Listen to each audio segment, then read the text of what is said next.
Ekipa emisije Umeće življenja uvek tamo gde se dešavaju lepe stvari sa našim prijateljima u Novom Sadu na otvaranju nove laboratorije Aqualab. Sa nama naša draga prijateljica i saradnica Goca. Goca, u ime ekipe emisije Umeće življenja pre svega čestitam. Još jedna izuzetna laboratorija, ali da ne pričam ja previše, ajde gledalcima da predstavimo kakve su ideje i planovi kada je Novi Sad u pitanju. Tako je, dobar dan i dobrodošli u našu novu laboratoriju, još jedna u nizu. Konačno smo došli u Novi Sad. Aqualab Plus je otvorio još jednu svoju laboratoriju. Nalazimo se u bulevaru Cara Lazara 79B i koncepcija Aqualaba je potpuno ista kao u svim našim laboratorijama koji se nalaze širom Srbije. Znači, Novosađani će moći dobiti sve moguće usluge laboratorijske koje dobijaju i u Beogradu, u Vršcu i tako. Ja samo da kažem i oni koji dobijaju svuda u svetu, jer zapravo Aqualab laboratorija radi analize koje se mogu raditi bilo gde u svetu. Ono što nas izdvaja od drugih laboratorija je baš ta saradnja koju imamo već 3 godine sa najvećim dijagnostičkim centrom SYNLAB i u mogućnosti smo da radimo preko 2000 laboratorijskih analiza, kako onih uobičajenih, tako i vrlo specifičnih koje niko ne radi u Srbiji. Što ja svakako mogu da primetim jeste da vi nikada ništa ne prepuštate slučaju. Ovde se nalazimo u jednom od delova laboratorije.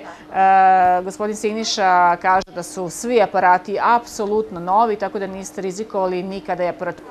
Tako je, osim kvalitetne opreme, mnogo vodimo računa i kvalitetnom osoblju, tako da mogu da se pohvalim da smo uzeli jedan vrlo mlad i perspektivan tim koji broji 2 biohemičara, 4 laboranta, radimo svaki radni dan, radit ćemo i subotom i nedeljom, uostalom sve to možete videti i na našem sajtu. Takođe smo vrlo spremni da ono što pružamo u svim našim laboratorijama, to su razne akcije, a i o tim akcijama ćemo obaveštavati putem medija, putem web sajta i putem naše Facebook stranice. Akcije zapravo podrazumevaju ogromne popuste, ne samo neke specifične i krajnje medijske, kozmetičke, što bi se reklo, nego se zaista radi o ozbiljnim popustima. Jeste, osim popusta radit ćemo i besplatne analize.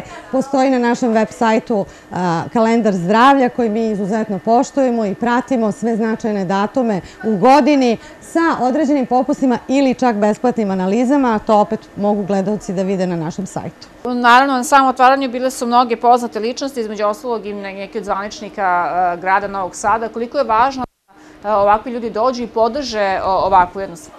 Mi smo jako srećni što današnjem događaju će biti prisutni eminentni stručnjaci iz oblasti, znači razni lekari, doktori iz Novog Sada i ovom prilikom želim da izrazim veliko zadovoljstvo što će zvanično otvaranje laboratorije uraditi profesor Horvat, član pokrajinske vlade za zdravstvo, tako da i grad Novi Sad učestvuje u otvaranju ovako jedne velike laboratorije. Hvala vam puno.